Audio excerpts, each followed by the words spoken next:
자, 안녕하세요. 이번 시간에는 동서양의 힘의 역전에 대해서 살펴보도록 하겠습니다. 작년 세계 GDP에서 미국이 차지하는 비중은 24%였습니다. 중국은 17.9%였고요. 그런데 1820년 세계 GDP에서 중국이 차지하는 비중은 33%였고요. 서유럽 전체가 차지하는 비중은 불과 22%였습니다.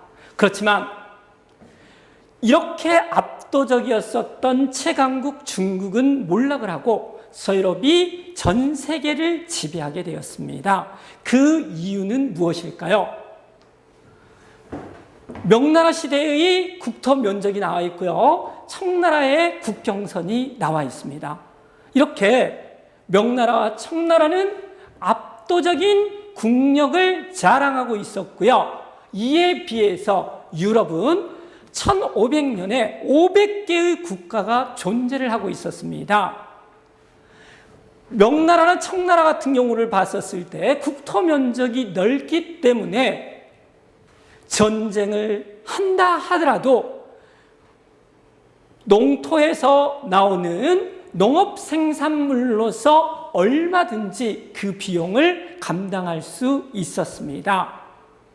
더더구나 1598년 임진왜란이 끝나고 나서 1840년 아편전쟁이 시작될 때까지 약 250년간 평화 상태를 유지를 하고 있었기 때문에 전쟁 경비를 마련하기 위해서 명나라나 청나라가 해야 될 것들은 거의 없었다라고 보여집니다. 이에 비해서 유럽 같은 경우에는 저렇게 작은 국가들이 서로 잡아먹기 위해서 전쟁을 계속했어야 되기 때문에 어떻게 하면 전쟁의 재원을 마련할 수 있을 것인지에 대해서 고민을 거듭하게 됩니다.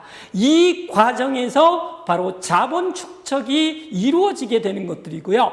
그거에 의해서 서유럽에서 먼저 산업혁명이 일어나고 그거에 의해서 세계를 정복할 수 있게 되었었던 것입니다. 서유럽의 국가들 같은 경우에 전쟁 재원을 마련하기 위해서 먼저 했던 정책은 바로 뭐냐면요, 중상주의가 되겠습니다. 토지가 워낙 작기 때문에 거기서 나오는 세금만으로는 전쟁 경비를 마련할 수 없었죠. 따라서 상업을 장려를 했었고요. 그래서 중상주의라는 것들은 수출은 장려하고 수입을 억제를 하는 보호무역 정책이 되겠는데 이게 말같이 쉽지 않습니다. 왜냐하면 우리 물건을 많이 수출하기 위해서는 우리 물건의 경쟁력이 있어야 되기 때문에요. 따라서 상업을 장려를 한다는 중상주의는 다른 말로 하면은 산업을 키울 수밖에 없다라는 거죠. 따라서 유럽의 나라들은 군사적인 팽창을 하기 위해서 상업을 장려를 했고 무역에서 유리한 위치를 점하기 위해서 산업을 키울 수밖에 없는 이런 구조가 되었다라는 것입니다. 특히 유럽의 군사 팽창을 하는 과정에서 중상주의적인 정책이라든지 산업 정책에 의해서도 그 군사력의 재원을 마련할 수가 없었습니다. 그 예는 스페인의 경우를 보면 알 수 있는데요. 스페인은 지도에도 보이듯이 로마보다도 2배나 많은 국토 면적을 점유하고 있었습니다. 그런데 카를 5세는 저기에서 나오는 세금만으로는 전쟁 경비를 마련할 수가 없었습니다. 특히 스페인 같은 경우는 아메리카 대륙에서 막대한 금과 은을 착취를 했었는데요.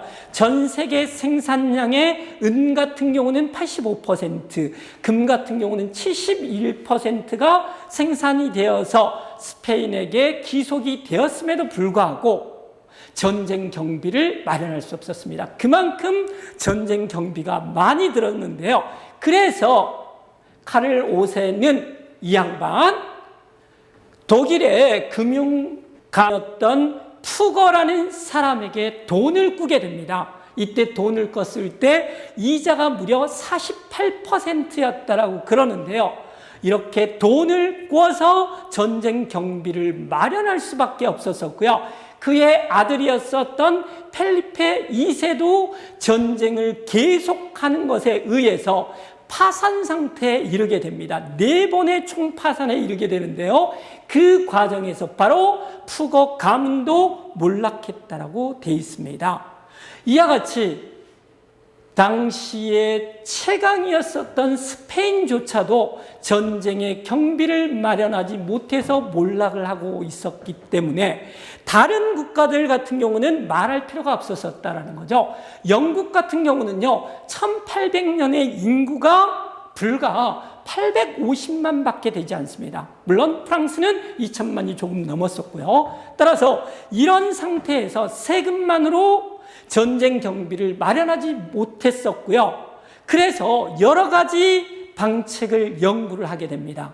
그래서 영국이 했었던 거는 이런 금융가에게 개인적으로 돈을 빌려오는 게 아니라 국채를 발행을 한다는 거죠. 영국에 돈 있는 사람들에게 국채를 팔아서 이자를 지급하면 됐다라는 것들이고요. 아까 스페인이 48%의 연이자를 지불했음에 반해서 영국은 국채를 발행을 해서 전쟁 비용을 마련했기 때문에 연 4%의 이자로 전쟁 경비를 마련할 수 있었고 효과적으로 전쟁을 수행할 수 있었습니다.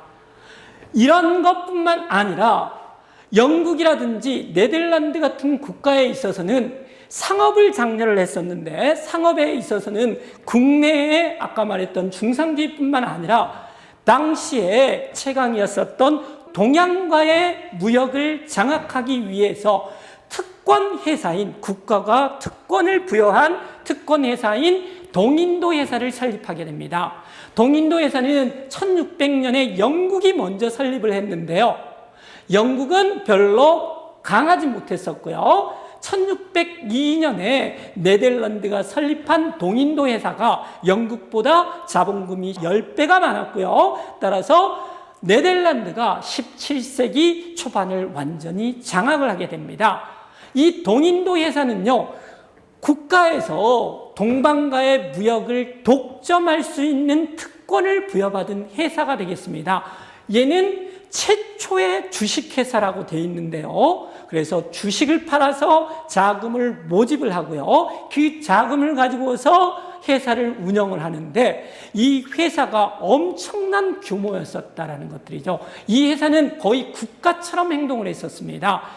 이 회사는 조약 체결권이 있었었고요. 전쟁 선포권이 있었습니다. 따라서 당연하게 이 회사는 국가가 지원을 하는 군사력을 소유를 하고 있었습니다. 이렇게 막강한 회사를 통해서 동방과의 무역을 독점하게 되는 거고요. 그 과정에서 세금을 걷어서 전쟁 경비를 충당할 수 있었던 것입니다. 이것뿐만 아니라 1694년에 영국에서는 민간에게 은행의 특권을 부여하게 됩니다. 그 조건은 뭐였냐면요, 120만 루블을 꿔주는 대가로서 은행 설립의 권리를 부여했었고요. 이 영국은행이 지폐를 발행할 권리를 가졌었고요. 그 다음 민간에게 대출할 수 있는 이런 특권을 소유하게 됩니다. 은행이라는 게 지금도 경제의 실핏줄 같은 것들인데 영국에서 전쟁 경비를 마련하는 과정에서 은행이 마련되게 되는 것들이고요. 이런 것들을 통해서 영국이 자본 축적을 이룰 수 있었던 것입니다. 이에 비해서 아까 살펴봤었던 중국 같은 경우는 워낙 땅덩어리가 넓을 뿐만 아니라 주변에 중국을 위협할 수 있는 세력들이 없었었기 때문에 군사적인 팽창을 할 필요가 없었었고요. 그래서 상업 자체를 장려하지 않았고 오히려 상업을 억제를 했었기 때문에 근대에 들어와서 자본 축적이 이루어질 수가 없었습니다. 이런 것들에 의해서 서양은 살아남기 위해서 전쟁을 하고 전쟁의 재원을 마련하기 위해서 해외 팽창을 하고 식민지를 만들어서요. 그 다음 재원을 마련하기 위해서 여러 가지 주식회사라든지 은행이라든지 동인도 회사라든지 이런 식의 방법들에 의해서 근대적인 자본 축적을 이룰 수가 있었던 것입니다. 이런 자본 축적을 이뤘었기 때문에 서유럽이 18세기 말에 산업혁명에 의해서 전 세계를 지배하는 것이 가능하게 되었었던 것입니다. 여기서 우리는 하나의 의문이 들게 되는데요. 그렇다면 중국은 몰라 그랬지만 전 세계에서 어찌 보면 비백인 국가에서 유일하게 일본이 근대화에 성공할 수 있었던 이유는 무엇일까? 이런 의문이 제기가 되는데요. 이거에 대해서는 다음 시간에 살펴보도록 하겠습니다. 자, 오늘은 이만 마치겠습니다. 감사합니다.